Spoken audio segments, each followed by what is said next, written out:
Kurang dari 3 bulan masa jabatan, Jokowi melantik 3 wakil menteri di kabinetnya. 2 di antaranya wakil menteri yang dilantik adalah keponakan Prabowo dan juga politisi Gerindra. Presiden Joko Widodo melantik 3 wakil menteri baru di Istana Negara. Salah satu yang dilantik merupakan keponakan Presiden terpilih Prabowo Subianto, Thomas Ciwandono, sebagai wakil menteri keuangan kedua. Thomas bersama-sama dengan Menteri Keuangan Sri Mulyani akan mengawal anggaran pendapatan dan belanja negara, baik yang sedang berjalan maupun RAPBN untuk pemerintahan Prabowo Gibran. Thomas mengakui dia dipersiapkan untuk transisi pemerintahan. Tugas saya adalah supaya semua hal yang menyangkut anggaran, terutama di 2025, itu selaras dengan apa yang sudah dicetuskan oleh pemerintah sekarang dan tentunya program-program Presiden terpilih ke depan. Politisi Gerindra Sudaryono juga dilantik Jokowi hari ini untuk posisi Wakil Menteri Pertanian. Sudaryono pernah menjadi asisten pribadi Prabowo dan menjabat Ketua DPD Gerindra Jawa Tengah. Sudaryono menyebut akan mengawal program ketahanan dan kedaulatan pangan di Indonesia. Sudaryono menggantikan posisi Harfiq Husnul Kolbi sebagai Wamentan. Tentu saja pertanian adalah sektor yang sangat penting, menyangkut kedaulatan dan ketahanan pangan kita, ketahanan dan kedaulatan bangsa kita. Salah satunya ada di sektor pangan. Oleh karena itu tentu ini menjadi sebuah tugas yang tidak ringan, sebagaimana telah dicanangkan oleh Presiden Jokowi dan sudah dilaksanakan sampai dengan hari ini, dan tentunya akan terus dilanjutkan dan ditingkatkan oleh Presiden terpilih kita, Bapak Prabowo Subianto, dalam kaitannya kemandirian, ketahanan, dan kedaulatan pangan bagi bangsa kita. Wakil Menteri Investasi dan Kepala BKPM Yulia Tanjung mengeklaim akan mengawal kebijakan investasi usai dilantik. Yulia juga menyebut pelantikannya dipersiapkan untuk menyiapkan transisi pemerintahan. Tugas kami ke depan itu adalah bagaimana kami mengawal berbagai kebijakan investasi dan juga mengkoordinasikan berbagai kebijakan dengan kementerian lembaga. Ya tentu nanti bagaimana kontribusi investasi terhadap pertumbuhan baik pada masa transisi tahun 2024, kami juga mengantarkan untuk pemerintahan baru nanti kelancaran investasi, peningkatan investasi bagi pertumbuhan perekonomian, itu yang menjadi fokus tugas kami. Thomas Ciwandono lahir di Jakarta 7 Mei 1972.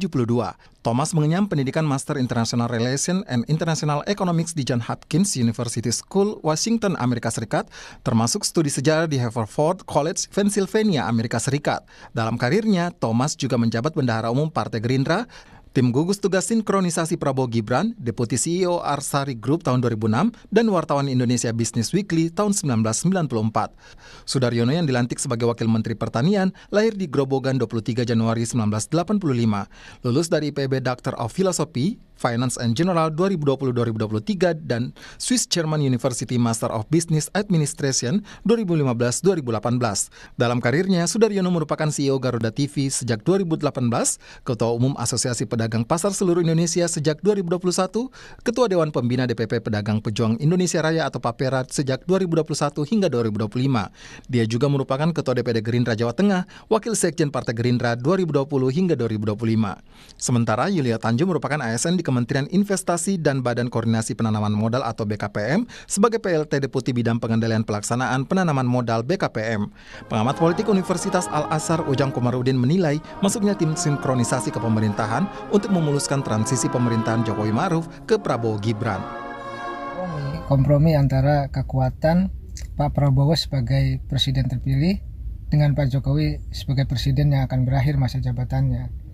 Oleh karena itu ya perlu politik akomodasi bagi orang-orangnya Pak Prabowo untuk katakan dilantik lebih dulu, lebih awal di kabinet Pak Jokowi menjadi wakil menteri.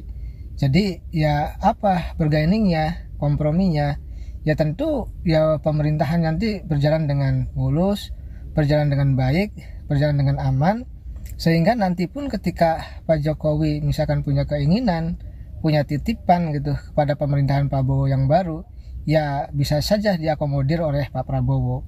Jadi ya Prabowo mempunyai program prioritas seperti makanan bergizi gratis dan sejumlah program lain yang dikampanyekan dalam pemilu 2024. Ketiga wamen yang dilantik telah mengeklaim mereka dipersiapkan untuk masa transisi dari pemerintahan Jokowi ke pemerintahan Prabowo. Tim Liputan, Kompas TV. Dan saudara, kita perbincangkan terkait dengan Presiden Joko Widodo yang kurang dari 3 bulan masa jabatannya ini sudah melantik 3 wakil menteri di kabinetnya.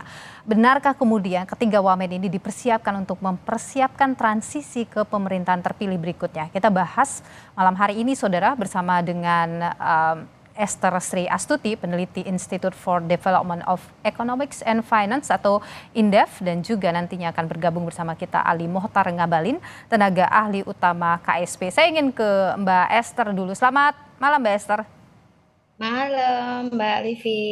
Dengan Niluh ini Mbak Esther. Oh, Mbak Niluh, ya mohon maaf tadi informasinya Ya, dengan Mbak Livi. siap. Mbak Esther, ini kalau Anda melihat ya bahwa di masa transisi Presiden Jokowi ke nantinya akan ke Presiden Prabowo Subianto setelah dilantik Oktober nanti. Apa yang Anda lihat kalau kita bandingkan dengan pada masa transisi sebelumnya itu dari Pak SBY ke Pak Jokowi? Bagaimana drastis sekali ke perubahannya atau seperti apa? Ya, jadi kalau saya lihat ini memang masa transisi untuk dari Pak Jokowi ke Pak Prabowo ini kan cukup lama ya gitu. Nah, sementara banyak program-program dari Pak Prabowo yang sudah dikampanyekan gitu. Nah, sehingga mungkin untuk memuluskan ya dari program-program yang sudah dicanangkan, dikampanyekan kepada masyarakat. Nah, dan untuk memastikan bahwa program itu jalan, maka dilantiklah ya Wamenku ataupun wamen-wamen yang lainnya untuk memastikan bahwa program kedepannya ini berjalan dengan lancar gitu. Kalau Anda melihat memang 3 kementerian itu jadi hal yang sangat strategis bagi pemerintahan Pak Prabowo karena 3 yang dilantik ini wamennya. Ya pasti, kalau kita bicara tentang Kementerian Keuangan yang memegang anggaran gitu ya, budget dari semua kementerian gitu dan lembaga negara. Nah, oleh karena itu ya pasti ini adalah posisi strategis, apalagi untuk melihat program-program Pak Prabowo ke depannya juga sangat luar biasa ya, dan ini butuh anggaran yang sangat fantastis juga gitu, Mbak. Oke, bagaimana dengan Kementerian Investasi juga Kementerian Pertanian, Mbak Esther? Ya, betul. Jadi kalau kita lihat dari sisi fiskal ya, ruang fiskal Indonesia ini saat ini relatif lebih kecil ya daripada tahun-tahun sebelumnya gitu. Kenapa? Karena kita lihat bahwa penerimaan negara dari tahun ke tahun itu cenderung turun, dan sekarang kalau ditunjukkan dengan data ya tax ratio itu berkisar sekitar 10% gitu ya. Nah, sementara ke depan itu sudah ditentukan ya program-program pemerintah seperti IKN, kemudian makan siang gratis, belum lagi pembangunan rumah sakit ya, BPJS yang dengan standar yang sama, tidak ada perbedaan kelas dan seterusnya. Nah, sehingga ini program-program ini menurut saya membutuhkan dana yang tidak sedikit. Nah, makanya harus ada orang yang punya integritas, kompetensi, serta dipercaya oleh Pak Prabowo untuk bisa bahwa sosok ini mampu ya menjalankan program-program tersebut dan memastikan program tersebut berjalan dengan sangat lancar dan efektif. Nah, terus kemudian satu lagi adalah sosok ini harus punya dukungan politik, karena posisi Menteri Keuangan atau posisi menteri-menteri yang lainnya itu adalah posisi yang politis gitu, Mbak. Oke, baik. Sudah bergabung bersama kita juga Bung Ali Mohtar Ngabalin, tenaga ahli utama KSP. Selamat malam, Bung Ali. Oke. Sudah bergabung bersama kita. Petang, terima kasih. Lu, apa Ya, kabar? sehat juga. Saya mau nanya dulu ini, sebenarnya apa sih urgensi harus melantik 3 wamen di sisa jabatan 3 bulan untuk Pak Jokowi nih? Ya, 3 alasan penting yang harus dijawab itu, Nilu ya. Jadi yang pertama, ini menjadi presiden tentu berkepentingan, dan ini usernya adalah pemerintah, presiden ya. Jangankan 3 bulan, tugas-tugas pelayanan itu hitungannya bukan bulan, bukan minggu, bukan hari, tapi by jam tugas-tugas pelayanan itu. Karena itu seperti tadi kayak kami ini ya, seperti di kantor setelah pelantikan itu kita mesti kembali lagi di KSP, kemudian harus menemui pelayanan yang begitu banyak, antri teman-teman dari daerah, soal tanah, soal ini, soal itu segala macam. Nah, jadi kalau ditanya kenapa, iya tentu saja karena presiden punya kepentingan dalam urusan seperti ini. Dan yang kedua harus ditahu bahwa kami tidak menggunakan istilah transisi, pengalihan kekuasaan sebagai kelanjutan dari sebuah pemerintahan yang pertama kali terjadi. Indonesia ini Prabowo sama Pak Jenderal Prabowo ya, Menteri Pertahanan yang juga presiden terpilih, dan Presiden Prabowo hari ini Jokowi adalah dia berkelanjutan ya. Jadi itu menjadi penting dalam 3 kementerian yang luar biasa menjadi pusat perhatian Bapak Presiden dalam 8 bulan terakhir ini. Menteri Keuangan, Menteri Pertanian, dan Menteri Investasi BKPM. Gitu. Bung Ngabalin, begini, banyak orang melihat bahwa ini adalah langkah Pak Prabowo untuk menempatkan orang-orang kepercayaannya duduk di pemerintah untuk memastikan nanti, kalau Anda tidak mau menyebut sebagai transisi, tapi kemudian kita sebutnya keberlanjutan nanti pemerintahan ini. Pemilihan mereka memang atas dasar itu? Oh iya, kalau itu terjadi di mana masalahnya? Kalau itu terjadi ya memang harus begitu. Kekuasaan negara itu harus diurus oleh orang-orang yang dipercaya, orang-orang yang memiliki kompetensi mengurus negara, melayani masyarakat loh ini. Jadi kalau itu yang terjadi, ada masalah apa dengan situasi seperti hari ini? Dan karena itulah maka perbincangan, koordinasi antara Presiden Jokowi dengan Presiden Prabowo harus intensif.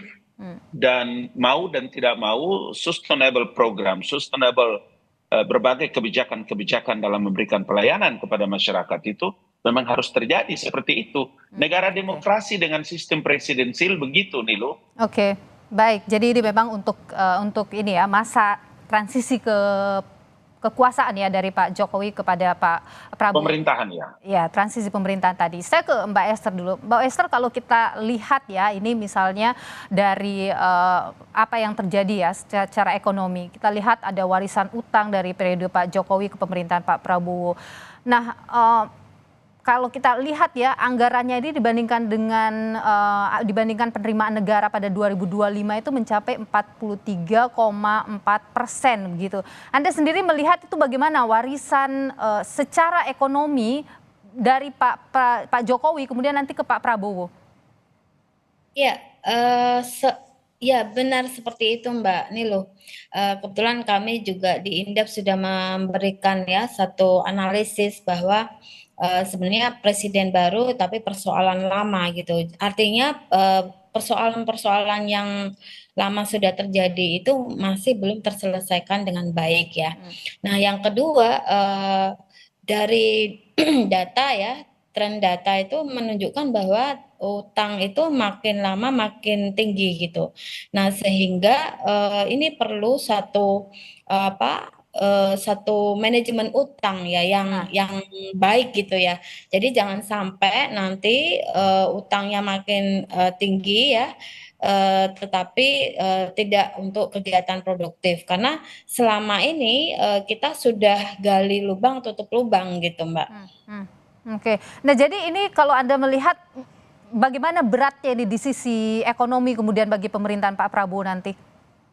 Ya, jadi kalau saya melihat dari pelantikan 3 wamen ini ya, pertama Wamen Keuangan itu artinya mengatur anggaran supaya budget itu lebih efisien dan lebih efektif digunakan.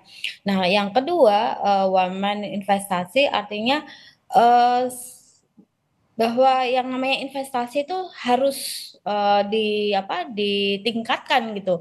Karena selama ini pertumbuhan ekonomi hanya di drive dominantly dari konsumsi rumah tangga. Sekitar 53% itu di drive dari konsumsi rumah tangga. Sementara dari investasi itu masih relatifly sangat kurang gitu ya. Apalagi ekspornya. Nah, yang ketiga itu wamen pertanian.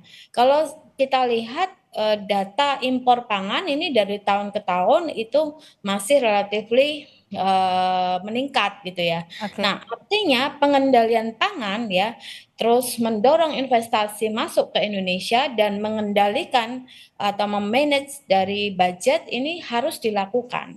Oke, oke. Termasuk juga ada beban defisit APBN ya. Ini diperkirakan Betul. 2,7%. Anda merasa masih cukup aman lah untuk pemerintahan Pak Prabowo nanti? Maksimal 3%, jadi masih dalam koridor. Iya, 2,7% dekat sekali ya ke 3% ya Mbak Esther ya. Saya ke Pak Bung Abalin dulu. Bung Abalin, kalau kita bicara di bidang keuangan, investasi dan pertanian gitu, memang 3 hal itu adalah jantungnya pemerintahan nanti Pak Prabowo Gibran ya?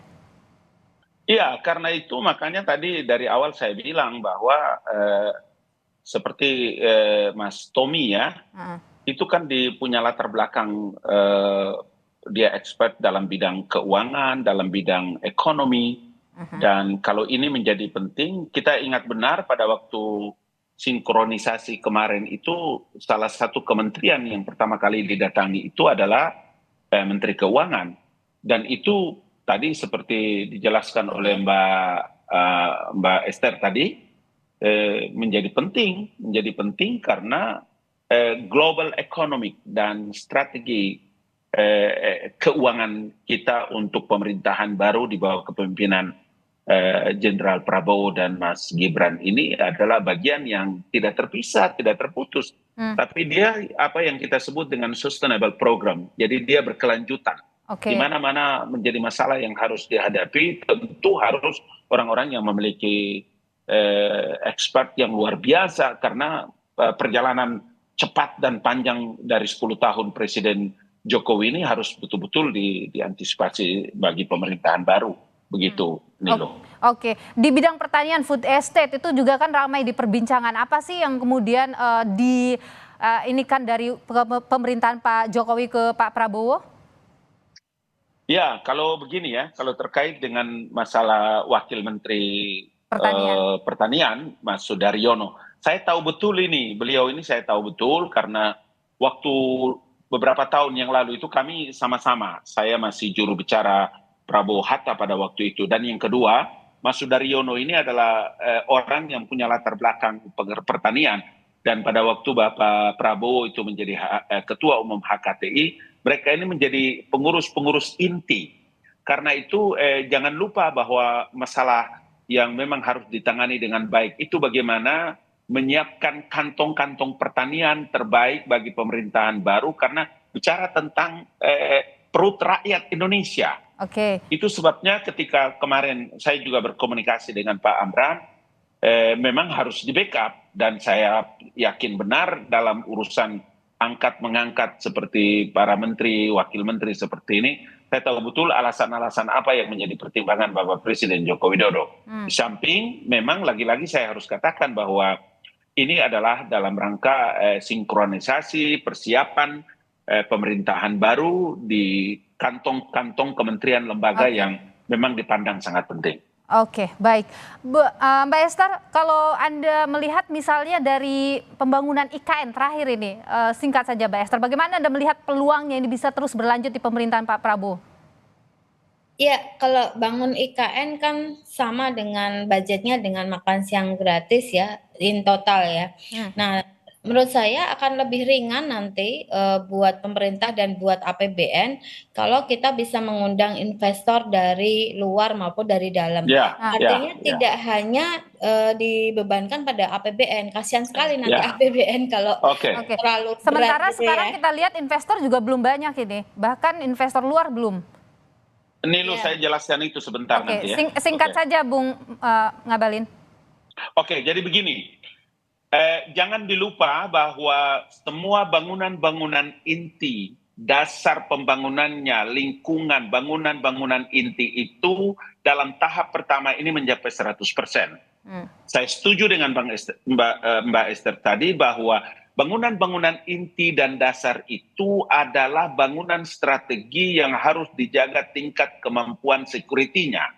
Oke. Itu sebabnya kenapa hal itu menjadi bagian yang tidak terpisahkan dari betapa alokasi anggaran pendapatan belanja negara.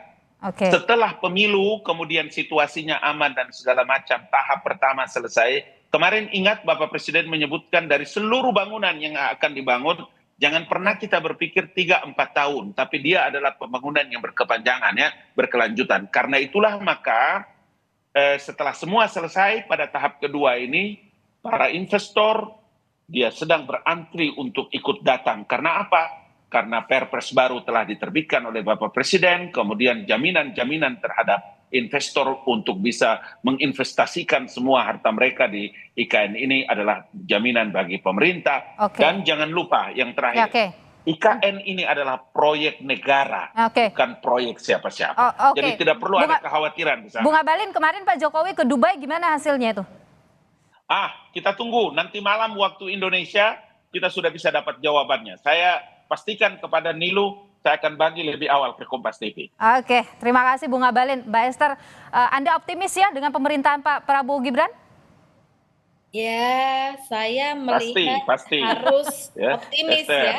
Harus Tetapi ya, kita optimis. nanti akan sampaikan feedback ataupun saran jika ada memang yang harus disampaikan gitu ya, Oke, untuk ya. supaya pertumbuhan ekonomi tetap tercapai. Oke, baik. Tentu kita akan nantikan ya bagaimana jalannya nanti pemerintahan Pak Prabowo Gibran yang dalam 3 bulan lagi masa peralihan Amin, itu akan amin. dilakukan. Terima kasih Mbak Amin. Esther dan juga Bung Terima kasih, Ngabalin terima sudah kasih. berbagi pandangan di Sapa Terima kasih, Indonesia terima kasih. Malam.